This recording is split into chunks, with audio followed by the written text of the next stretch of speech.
So we got a couple things to do on the Corvette today. Tail of the Dragon trip starts later this week, so I figured there's some preventive maintenance stuff we need to do, change the oil, stuff like that.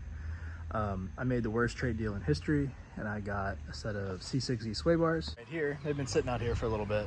I had planned on powder coating them, but I've had way too much customer work to do. I couldn't get new bushings. They were on back order until July, which was kind of crazy. And I thought about buying new end links, but his are better than mine, and I think I'd rather buy new sway bars. The reason this was the worst trade deal in history is because you can get these bars with bushings and the sway bar links for like 250 bucks. And I powder coated a whole set of wheels, like big stock Corvette wheels, with leftover powder, so it didn't really cost me anything but time. But like effectively I did $500 or $600 worth of work for $100 in parts. Is what it is.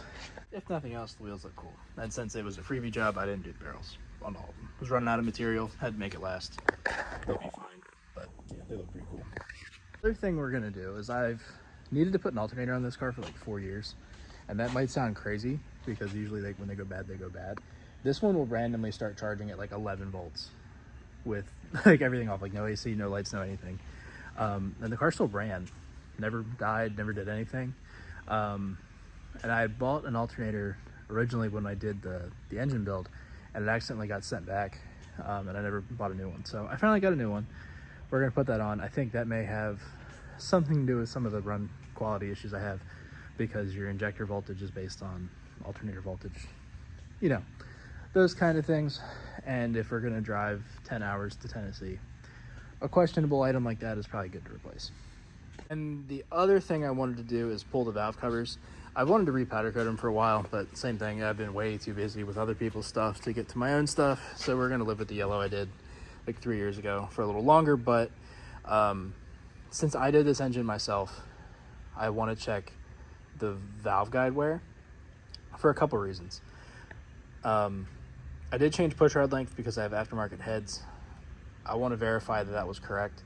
When we did the oil analysis last time I went to Tail of the Dragon, it came back with high like bronze content and stuff, which, oh, I have bronze valve guides. And you'll hear rumors about Texas speed heads having issues with valve guides. So I figure it's a very expensive mistake if something is wrong, and I'd rather just check it now, get ahead of it.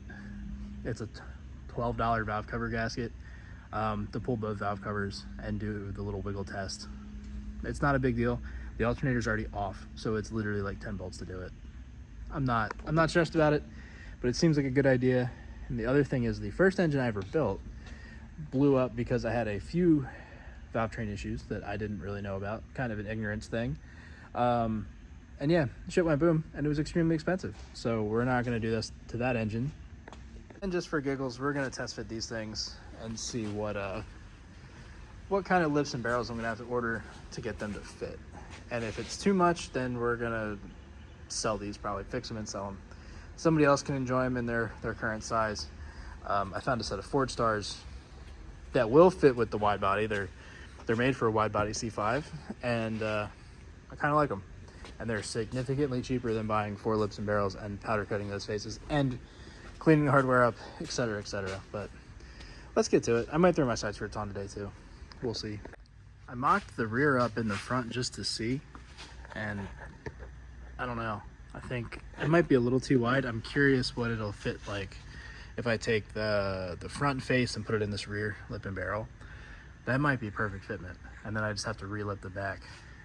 But yeah, it fits very similarly, I think, to the stock rears up front, but there's not much clearance here. And if I do have a big brake kit to go to, so that may be an issue. So I think I will need that high disc face, but I'll fit this in the back and see what it looks like. So that's our original bar. That is the C6Z bar. It's marginally larger, not a ton. And then that's the C6Z rear bar. Once we get my rear bar off, we'll be able to compare them. Those, I think, are actually the significant change. This is like maybe a couple millimeters, but considering they're cheaply and readily available, I don't think it's a bad move. It's very much like the C6 Z51 video I made. These probably aren't the best upgrade on the market, but for the money, if you're already changing stuff, it's not a bad idea. So front bar is on. The only difference is the end lengths, really. As far as like installing them, these are 8mm on the end. You have to hold it and tighten the nut instead of the C5 ones. They were Allen's. Not a big deal if you have a reasonable set of tools, but they're in there. It was a really straightforward swap. Like I said, they're not much bigger, but yeah, I did find a little issue. I got a coolant leak from my radiator. I'm assuming there's a pinhole in a weld at the bottom or something. But yeah, time to get started on the rear. And like I said, this one should be pretty straightforward too. This is your lower control arm bolt. Just keep that in mind if you have like the jack under the control arm for some reason. But yeah, let me get to it. So here's the actual front, the low disc front. That transition I just probably is gonna give somebody a seizure. But anyway, they do fit pretty well. So I'm now very confident that if I put this low disc front or high disc front in the rear barrel and put that up front, it'll be perfect. Fairly confident at least. So we'll see. I wish I had lug nuts. These take spline lug nuts. I don't have any in this thread pitch. Like I can't even get a nut in there to test fit it. I would like to, you know, get them in there and turn it lock to lock and see if it rubs, because then I know how much more clearance I have. But I honestly think, as is, this isn't bad. Like, it isn't bad at all. If these are definitely 18s, which I think they are, I might move my tires over just for giggles. But or maybe I have like 2 sets of tires and 3 sets of wheels for this car, so I could really do a lot. But yeah, like you can barely see it. That's actually really good. Shit.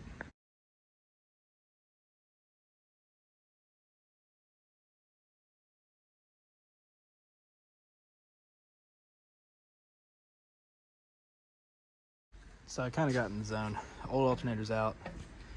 You probably can't hear this, but there's a little wubby noise in there. The rear sway bar's in. Got the old bars ready to go. These are definitely smaller than the Z bars, so we'll see how it goes. I might put that down with a piece of wood just to see, but yeah, I'm gonna go ahead and pop this valve cover the rest of the way off. It's just those 4 8mm, and then we can give it the old wiggle test. See if there's any other goofy shit I find. I might torque the rocker arms again just in case. So everything in there looks cool. I gave them a couple wheels. I don't feel any play, but there's, you know, the rockers aren't down on those, so like they should move if there was anything going on. I might, like I said, I might torque the rockers again. I did have the trunnion kit too, so I wanted to kind of double check all the snap rings on those. After 15,000 miles, you know, as I get older, being cautious and saving yourself time and money for the future has become something I appreciate more. So yeah, might do that. Looks like I had an exhaust leak there. You can see my PRC stamps all black. This thing has gotten filthy from being a bottom feeder. Like if this engine's been in for maybe 20,000 miles at the absolute most, and I think that may be extremely generous, but it's disgusting. But yeah, I'm gonna pop probably one of these off and check them out because there's no preload on them. So obviously this is one of the rockers. It still has my VTR trunnion kit in it, and that feels fine. I was kind of looking at the tip of the rocker to see how it's wearing. That looks fine from what I can tell. Like, without having a clear mark, you don't know if the valve train geometry is correct or not, like using the tip method. But I don't see anything like wearing like way to the sides or way on the tip or way down here. So push rod length is probably close enough. And then looking in the hole where the oil comes through over time, especially if like the oil's super dirty, they start to wear in there and it looks like a cat's eye.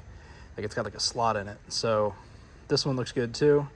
So it's probably safe to assume the other ones are good. And I'll give the valve another wiggle. Not that I think it matters, but it's not doing anything. Pull the push rod out just for giggles.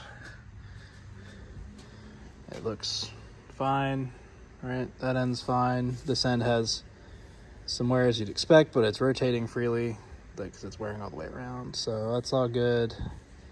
Yeah, I think we're good. I think I was worried about nothing, but like I just said, as I get older, being cautious is something I like. So yeah, I'm gonna go ahead and put this back together, and maybe we'll do the other side too, just just in case. So we got these in place. That one I need to finish bolting up. This one's on. I found so many rocks in the door jambs and stuff from just the poke, so this should help with that a lot. I hate drilling into bodywork, but this fender is fucked up already, so it is what it is. I hope they just last more than a year. They sit kind of low, like they stick down, you know, almost an inch or so below the fender, so hopefully I don't like rip that off on the first speed bump I go over. But yeah, the side skirts I'm gonna have to do off the lift, so that might end up waiting till tomorrow. It's getting pretty late. I've been doing everything all at once, and these are certifiably them fangs. So we got the side skirts on, they look good. That was definitely a little scary, having to drill into the body like that. Kind of is what it is. As long as they don't fall off, it's not a big deal. And my rockers are pretty trashed, so it kind of works out. And then, yeah, I have inspection due. I don't have marker lights. I was gonna get a marker light on there before they notice. I figure it's easier to get away with something sketchy than it is for them to actually scrutinize it for not having marker lights at all. So yeah, that's my setup for now. It does work. It's kind of dumb. My other plan is, if they give me shit about not having a reflector, I have these LED marker lights that I cut the mounts off of. I can splice into this. Same thing, the wires will have to run downward, but it should be okay. Yeah, but that's it for today's video. So thanks for watching, and I will see you guys next time.